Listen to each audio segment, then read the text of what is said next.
আসসালামু আলাইকুম রহমতুল্লাহি ওয়া বারাকাতুহু। বন্ধুরা, আমি রিদওয়ান এবং আপনারা দেখছেন আমার চ্যানেল রিদওয়ানস টিউব। আজকের এই ভিডিওটিতে আমি আপনাদেরকে দেখাতে যাচ্ছি কিভাবে আমরা ইন্টেল এইচডি গ্রাফিক্স কিংবা ইন্টেলের ইন্টিগ্রেটেড গ্রাফিক্সের ভার্চুয়াল র্যাম বা ভির্যাম ইনক্রিজ করতে পারি। তো ভির্যাম কি হয় তা দেখার জন্য প্রথমে আমি চলে যাচ্ছি টাস্ক ম্যানেজার এবং আপনাদেরকে কিছু জিনিস বলে নিই প্রথমেই। তো এটা হচ্ছে আমার জিপিইউ সেগমেন্ট। এখানে দেখতে পাচ্ছেন ইন্টেল আরএসডি 4400, এটা হচ্ছে আমার ইন্টিগ্রেটেড গ্রাফিক্সের মডেল। আর ডেডিকেটেড জিপিইউ মেমোরি অর্থাৎ 128 এমবি আছে এখানে। ডেডিকেটেড জিপিইউ মেমোরির কাজ হচ্ছে আপনার যে কোনো ভিডিওর 128 এমবি সে লোড করে রাখতে পারবে, যাতে আপনার ভিডিওতে বাফারিং না হয়, কিংবা গেম খেলার সময়ও ঠিক এই কাজটাই হয়ে থাকে। আমাদের গ্রাফিক্সগুলো অলরেডি এখানে লোড হয়ে থাকে। আর শেয়ার জিপিইউ মেমোরি হচ্ছে আমার এখান থেকে ম্যাক্সিমাম পর্যন্ত 2 জিবি মেমোরি সিলেক্ট করা যাবে। তো এটা আসলে বায়োস থেকেও চেঞ্জ করা যায় এবং রেজিস্ট্রি এডিটর থেকেও আমরা চেঞ্জ করতে পারি, অর্থাৎ এই ডেডিকেটেড মেমোরিটাকে বাড়াতে পারি। বায়োস থেকে করলে যেটা হয় যে আমারটাতে বায়োসে ম্যাক্সিমাম 1024 মেগাবাইট অর্থাৎ 1 জিবি সমান হচ্ছে সিলেক্ট করা যায়। তো আমি ম্যাক্সিমামটাই দিয়ে রেখেছি, তারপরেও আমার 128 এমবি আসছিল। তো তার জন্য আমি হচ্ছে রেজিস্ট্রি এডিটর থেকে চেঞ্জ করব এবং আপনাদেরকেও দেখিয়ে দিচ্ছি কীভাবে আপনারাও খুব সহজেই চেঞ্জ করতে পারবেন। তো এটা হচ্ছে একটা চার্ট, যদিও এটা কখনোই আমার কাজে দেয়নি।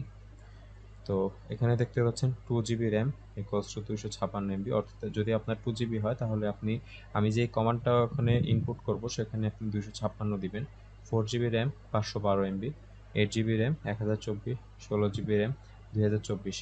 তবে কষ্টের বিষয় হচ্ছে আমার 16 জিবি র্যাম থাকা সত্ত্বেও আমি 2048 মেগাবাইট পাচ্ছি না। আর যাদের 8 জিবি আছে তারাও হয়তো অনেকে 1024 পেতে পারেন। তবে এটা ডিপেন্ড করছে আপনার কি প্রসেসর তার উপর, কারণ সব প্রসেসরে এই পুরোটা পাওয়া যায় না। যেমনটা আমার প্রসেসরে আমার 2 জিবি শেয়ার্ড মেমোরি থাকা সত্ত্বেও আমি 2 জিবি পাই না, ইভেন 1 জিবিও পাই না। যাই হোক, তো চলুন শুরু করা যাক। প্রথমে যাব রেজিস্ট্রি এডিটর। তার জন্য আপনারা এখানে সার্চ করে যে রেজিস্ট্রি এডিটর লিখতে পারেন। তো আমার এখানে অলরেডি চলে আসছে, কারণ আমি এটা কিছুক্ষণ আগেই অন করেছিলাম। তো প্রথমে আপনারা যেটা করবেন, আপনাদের রেজিস্ট্রি এডিটর হয়তো এই অবস্থায় থাকবে। আপনারা চলে যাবেন এইচকি লোকাল মেশিন, এখান থেকে যাবেন সফটওয়্যার এবং সফটওয়্যার থেকে যাবেন ইন্টেল। ইন্টেল থেকে আপনারা এখানে ইন্টেলে রাইট ক্লিক করার পর এখানে নিউতে যাবেন এবং দিবেন কি এর নেমটা দিবেন হচ্ছে জিএমএম, অবশ্যই আপার কেস দিতে হবে, অর্থাৎ সবগুলো লেটার ক্যাপিটাল হবে, জিএমএম, তারপর এন্টার। জিএমএম তৈরি হয়ে যাওয়ার পর আপনারা এখানে ডান পাশে আসবেন এবং নিউতে ক্লিক করবেন এবং দিবেন হচ্ছে কিওয়ার্ড 64 বিট ভ্যালু, যদি আপনাদের অপারেটিং সিস্টেম 64 বিট হয়ে থাকে। তা জানার জন্য আপনারা এখান থেকে সিস্টেম ইনফরমেশন এটা সার্চ করবেন এখানে। তো আমার এখানে অলরেডি রিসেন্টে ছিল। তো আপনারা এখানে দেখতে পাচ্ছেন যে সিস্টেম টাইপ আমার হচ্ছে 64 বিট বেস্ট পিসি x64।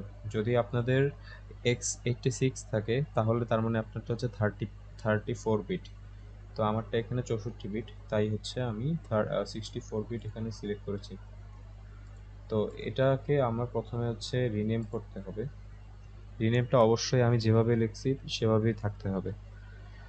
Sorry, dedicated segment size, এখানে ডেডিকেটেড ডি এবং সেগমেন্টের এস এবং সাইজের এস, এই তিনটাই হবে ক্যাপিটাল লেটার। তারপরে আপনারা এন্টার প্রেস করবেন এবং এখান থেকে মডিফাই ক্লিক করবেন। তো হেক্সাডেসিমাল সিলেক্টের অবস্থায় এখানে আমি 2048 দিচ্ছি, যেহেতু আমি এখানে চার্টে দেখাচ্ছি যে আমার 16 জিবি র্যাম আছে। আপনারা কিভাবে র্যাম চেক করবেন তার জন্য টাস্ক ম্যানেজার এবং পারফরমেন্স। তো এখানে আপনার মেমোরিতে যাবেন, 16 জিবি DDR3। তো এখানে আমার 15 জিবি শো করছে, তার কারণ আমি যেটা বলেছিলাম যে আমি আমার বায়োস থেকে 1 জিবি পর্যন্ত সিলেক্ট করার অপশন আছে। তো আমি 1 জিবি দেওয়ার কারণে এটা আমার হার্ডওয়্যার রিজার্ভ করেছে 1 জিবি, তার জন্য আমার এখানে 16 জিবির মধ্যে 15 জিবি শো করছে। তো আমি হচ্ছে এখান থেকে হেক্সাডেসিমাল এবং এখানে 2048 দিলাম। তো ওকে ক্লিক করলাম। যদি আমার প্রসেসর 576 যদি আমার প্রসেসর 576 MB পর্যন্ত নেয়, তার মানে হচ্ছে এটাই আমার ম্যাক্সিমাম অ্যামাউন্ট। তো যারা আমার মতো 576 MB পাবেন, তাদের টেনশন করার কোনো কারণ নেই। আপনারা এর থেকে বেশি আপনার প্রসেসরে পাবেন না। সব মডেলে আসলে পুরোটা পাওয়া যায় না। যাদের পাওয়ার কথা তারা হয়তো 1024 MB, এমনকি হতে পারে যে 2048 MBও পেতে পারে। তো চলুন রিস্টার্ট দিয়ে আসার পর দেখি যে এটা আসলে কাজ করছে কিনা।